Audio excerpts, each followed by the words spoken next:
आज है 24 दिसंबर 2025 दिन बुधवार। Welcome back to clean news MP. चलिए देखते हैं मध्य प्रदेश की 25 फटाफट बड़ी खबरों को। इससे पहले आप न्यूज को कहां से देख रहे हैं हमें कमेंट में बताना बिल्कुल ना भूलें। साथ ही हमारे फेसबुक पेज को भी फॉलो करें। फेसबुक पेज का लिंक डिस्क्रिप्शन में दिया गया है। एमपी को बड़ी सौगात, बैतूल और धार में 2 नए मेडिकल कॉलेज। मध्य प्रदेश के लिए खुशखबरी है। प्रदेश को 2 नए मेडिकल कॉलेज की बड़ी सौगात मिली है। मुख्यमंत्री मोहन यादव और केंद्रीय स्वास्थ्य मंत्री जेपी नड्डा ने बैतूल और धार में मेडिकल कॉलेजेस का शिलान्यास किया। इस मौके पर जेपी नड्डा ने कहा कि ये कॉलेज सिर्फ इमारत नहीं होंगे बल्कि जिलों की तस्वीर और तकदीर बदलेंगे। इससे गांव-गांव तक डॉक्टर पहुंचेंगे और चिकित्सा शिक्षा को नई दिशा मिलेगी। मध्य प्रदेश में शहर का नाम बदलेगा, मुल्ताई होगा मुल्तापी। मध्य प्रदेश के बैतूल जिले में ऐतिहासिक और सांस्कृतिक पहचान को लेकर बड़ा कदम उठाया गया। मुख्यमंत्री मोहन यादव ने मुल्ताई शहर का नाम बदलकर मुल्तापी करने का ऐलान किया।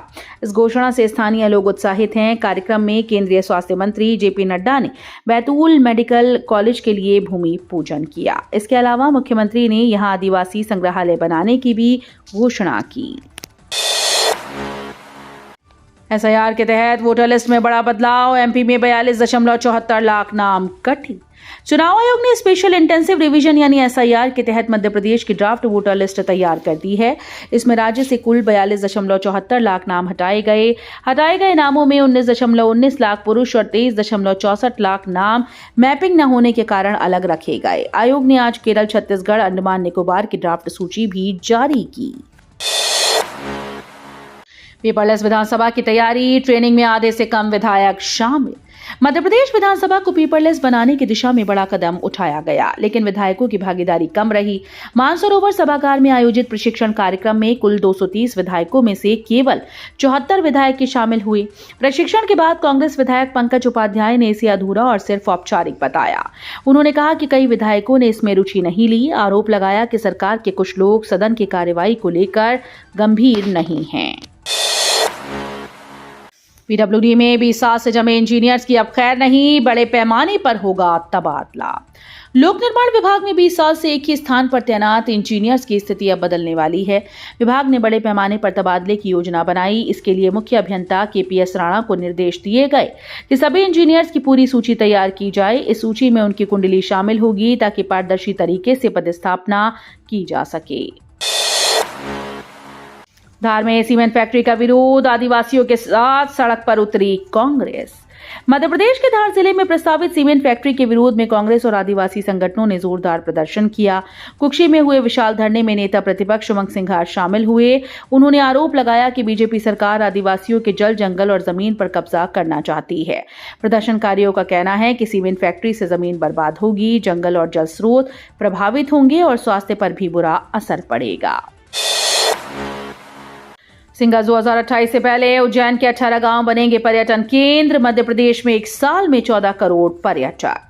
मध्य प्रदेश के संस्कृति और पर्यटन राज्य मंत्री धर्मेंद्र लोधी ने बताया कि सिंघस 2028 से पहले उज्जैन के 18 गांवों को पर्यटन गांव घोषित किया जाएगा। इसके अलावा 180 होम स्टे बनाए जाने की योजना है। मंत्री ने कहा कि पिछले एक साल में प्रदेश में 14 करोड़ पर्यटक आए, जो देश में सबसे बड़ा आंकड़ा है। आने वाले वर्षों में 900 करोड़ रुपए की लागत से 20 नए सांस्कृतिक और धार्मिक स्थल विकसित किए जाएंगे। एमपी के सरकारी अस्पतालों में आएगा हाईटेक इलाज, 250 करोड़ से बदलेगी स्वास्थ्य व्यवस्था। मध्य प्रदेश के सरकारी अस्पतालों में जल्द ही मरीजों को प्राइवेट अस्पताल जैसी आधुनिक और हाईटेक चिकित्सा सुविधाएं मिलने लगेंगी। प्रदेश की स्वास्थ्य सेवाओं को मजबूत करने के उद्देश्य से Madhya Pradesh public health services corporation limited ने अत्याधुनिक उपकरणों की बड़े स्तर पर खरीद की प्रक्रिया शुरू कर दी। इस परियोजना पर लगभग 250 करोड़ रुपए खर्च किए जाएंगे। इससे सरकारी अस्पतालों में इलाज की गुणवत्ता में सुधार होगा। भोपाल मेट्रो बनी अव्यवस्थाओं का जंक्शन, तीसरे दिन यात्रियों की संख्या में भारी गिरावट। राजधानी भोपाल में आधुनिक और सुगम यात्रा का सपना लेकर शुरू हुई भोपाल मेट्रो पहले 3 दिनों में ही अव्यवस्थाओं का सामना कर रही है। पहले दिन यात्रियों का उत्साह तो दिखा, लेकिन आवश्यक सुविधाओं की कमी के कारण ये जल्दी ठंडा पड़ गया। तीसरे दिन स्थिति और बिगड़ गई और यात्रियों की संख्या में भारी गिरावट दर्ज की गई।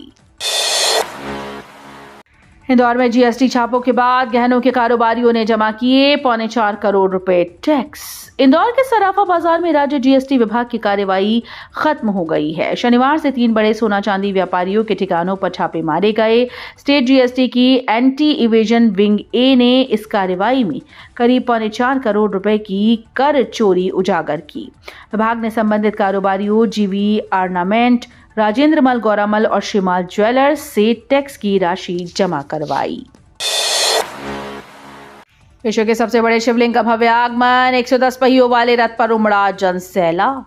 सागर जिले के देवरी क्षेत्र में विश्व के सबसे विशालकाय शिवलिंग के आगमन का अद्भुत नजारा देखने को मिला। तमिलनाडु के महाबलीपुरम से बिहार के चंपारण तक जा रही इस ऐतिहासिक यात्रा को देखने के लिए नेशनल हाईवे 44 पर श्रद्धालुओं का तांता लग गया। पत्थर से निर्मित यह शिवलिंग इतना विशालकाय है कि इसे ले जाने के लिए 110 पहियों वाले विशेष ट्रॉले का उपयोग किया गया। महाकाल अन्न क्षेत्र में सीएम और केंद्रीय मंत्री ने उठाई जूठी थाली, दिया समानता का संदेश। महाकालेश्वर मंदिर में दर्शन पूजन के बाद मुख्यमंत्री डॉक्टर मोहन यादव और केंद्रीय मंत्री जेपी नड्डा महाकाल अन्न क्षेत्र पहुंचे।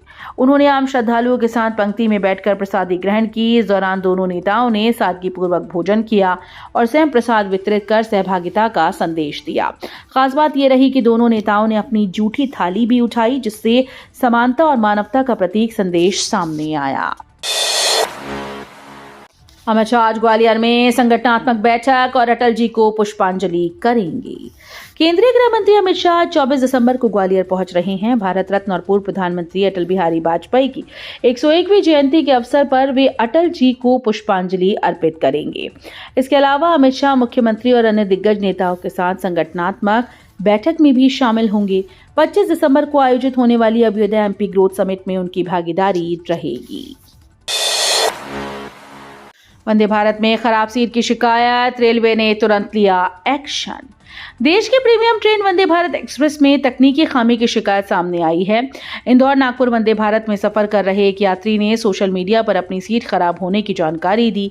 रेलवे ने शिकायत के तुरंत बाद कार्रवाई के निर्देश दिए। यात्री ने बताया कि वंदे भारत जैसी ट्रेन में भारी किराया देने के बावजूद सीट न सही होने से 8 घंटे की यात्रा मुश्किल भरी रही।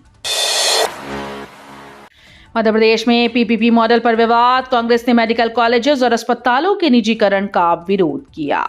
केंद्रीय स्वास्थ्य मंत्री जेपी नड्डा और मुख्यमंत्री मोहन यादव के द्वारा धार बैतूल में पीपीपी मॉडल पर मेडिकल कॉलेजेस के भूमि पूजन को लेकर प्रदेश की राजनीति गर्मा गई है। प्रदेश कांग्रेस अध्यक्ष जीतू पटवारी ने आरोप लगाया कि सरकार चरणबद्ध तरीके से जिला अस्पतालों और पंचायतों को निजी संस्थाओं के हवाले कर रही है। भोपाल में प्रेस कॉन्फ्रेंस के दौरान उन्होंने कहा कि मध्य प्रदेश में पहले से ही करीब 3000 पंचायतें अप्रत्यक्ष रूप से ठेके पर चल रही हैं। बांग्लादेश में हिंसा के विरोध में भोपाल में मुस्लिम समाज का प्रदर्शन।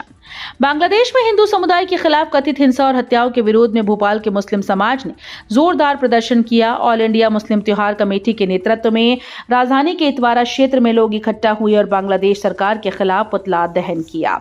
कमेटी के संरक्षक शमशुल हसन ने बताया कि ये प्रदर्शन किसी एक धर्म या समुदाय तक सीमित नहीं, बल्कि इंसानियत और मानवाधिकारों के पक्ष में आवाज उठाने का प्रयास है।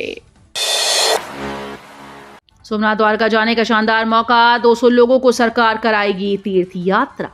2025 अब समाप्ति की ओर है और 2026 दस्तक देने को तैयार है। ऐसे में लोग जमकर ट्रैवल प्लान और तीर्थ दर्शन की योजना बनाते हैं। अगर आप भी नए साल में तीर्थ यात्रा पर जाना चाहते हैं तो यह आर्टिकल आपके लिए है। मुख्यमंत्री तीर्थ दर्शन योजना के अंतर्गत आपके पास गुजरात में स्थित सोमनाथ ज्योतिर्लिंग के साथ द्वारका जाने का सुनहरा अवसर है। शहडोल से मुख्यमंत्री तीर्थ दर्शन योजना अंतर्गत द्वारका सोमनाथ जाने के लिए 200 तीर्थयात्रियों का लक्ष्य रखा गया है। ठंड में बड़ा हार्ट अटैक का खतरा, सांस फूलना और घबराहट को न करें नजरअंदाज। शहर में बढ़ती ठंड के साथ दिल के दौरे का खतरा भी बढ़ गया है। सांस फूलना, घबराहट और बेचैनी जैसे लक्षण इस मौसम में गंभीर हो सकते हैं और इन्हें हल्के में लेना जानलेवा साबित हो सकती है। जय आरोग्य अस्पताल समूह के कार्डियोलॉजी विभाग में ऐसे मरीजों की संख्या तेजी से बढ़ रही है। विशेषकर हाई ब्लड प्रेशर, शुगर और पहले से हृदय रोग से पीड़ित मरीज अधिक संख्या में अस्पताल पहुंच रहे हैं। सावधान, आयुर्वेदिक दवाओं में मिली स्टेरॉइड और एलोपैथिक तत्व। हाल ही में सामने आया है कि कुछ आयुर्वेदिक दवाओं में स्टेरॉइड और एलोपैथिक इंग्रेडिएंट्स मिलाए जा रहे हैं। खासतौर पर फिल्मी सितारे जो घुटने और कमर दर्द के इलाज के लिए इन दवाओं का प्रचार कर रहे हैं, उनका सेवन करने वाले लोग इसके प्रभाव में आ रहे हैं। दवाओं के सेवन से बीपी, शुगर जैसी बीमारियां बढ़ रही हैं, हड्डियां कमजोर हो रही हैं और इम्यून सिस्टम प्रभावित हो रहा है। एमपी की ऑर्डिनेंस फैक्ट्री को बम से उड़ाने की धमकी, सुरक्षा के कड़े इंतजाम। मध्य प्रदेश के इटारसी में स्थित ऑर्डिनेंस फैक्ट्री को बम से उड़ाने की धमकी मिली है। धमकी आधिकारिक ईमेल के जरिए दी गई, जिससे फैक्ट्री में हड़कंप मच गया। सुरक्षा बढ़ाते हुए बम स्क्वाड को बुलाया गया और कई थानों की फोर्स ने फैक्ट्री का घेराव किया। नर्मदापुरम जिले के एसपी अभिषेक रंजन मौके पर पहुंचे। जिले के एसपी साई कृष्णा थोटा ने धमकी भरे मेल की जांच शुरू कर दी। स्वच्छता सर्वेक्षण में अब शुद्ध हवा भी मायने रखेगी, इंदौर का दावा मजबूत। स्वच्छता सर्वेक्षण 2025-26 के नए मापदंड जारी कर दिए गए। इस बार शहरों की रैंकिंग में 173 बिंदुओं के साथ एयर क्वालिटी इंडेक्स यानी वायु गुणवत्ता की अहम भूमिका है। इंदौर नगर निगम ने तैयारी शुरू कर दी है और शहर का दावा मजबूत है। इंदौर में वायु प्रदूषण दूसरे बड़े शहरों की तुलना में कम है, जहां AQI 178 है। वहीं कई अन्य शहरों का AQI 200 से ऊपर दर्ज किया गया है। 40 साल सेवा के बाद भी क्रमोन्नति नहीं, हाईकोर्ट ने दुग्ध संघ और सहकारी फेडरेशन से मांगा जवाब। मध्य प्रदेश के जबलपुर में एक सेवानिवृत्त कर्मचारी ने 40 साल सेवा के बावजूद कोई क्रमोन्नति न मिलने के खिलाफ हाईकोर्ट का दरवाजा खटखटाया। नियमों के अनुसार इतनी सेवा अवधि में उन्हें 4 क्रमोन्नतियों का अधिकार था।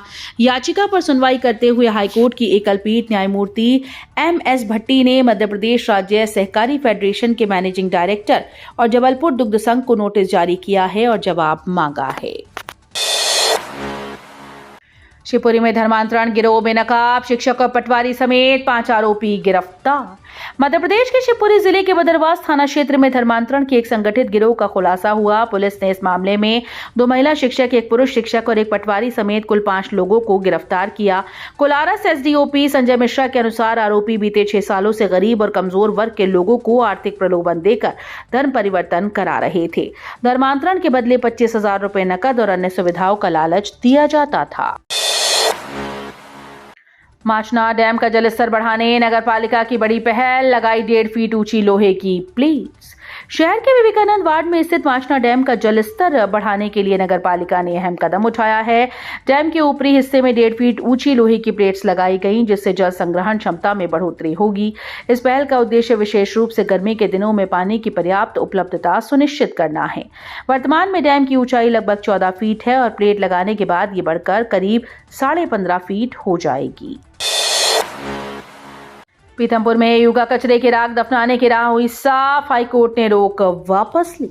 पीथमपुर में 6 माह पहले जलाए गए 900 टन युगा कचरे की राख के निपटान पर हाईकोर्ट की रोक अब वापस ले ली गई है। सरकार ने रोक के आदेश की समीक्षा के लिए आवेदन किया, जिसे कोर्ट ने स्वीकार कर लिया है। कोर्ट ने निर्देश दिए हैं कि पूर्व में पारित आदेश के अनुसार ही प्रक्रिया अपनाई जाए। साल 2004 में आलोक प्रताप सिंह ने यूनियन कार्बाइड के जहरीले कचरे के विनिष्टीकरण की मांग करते हुए जनहित याचिका दायर की थी।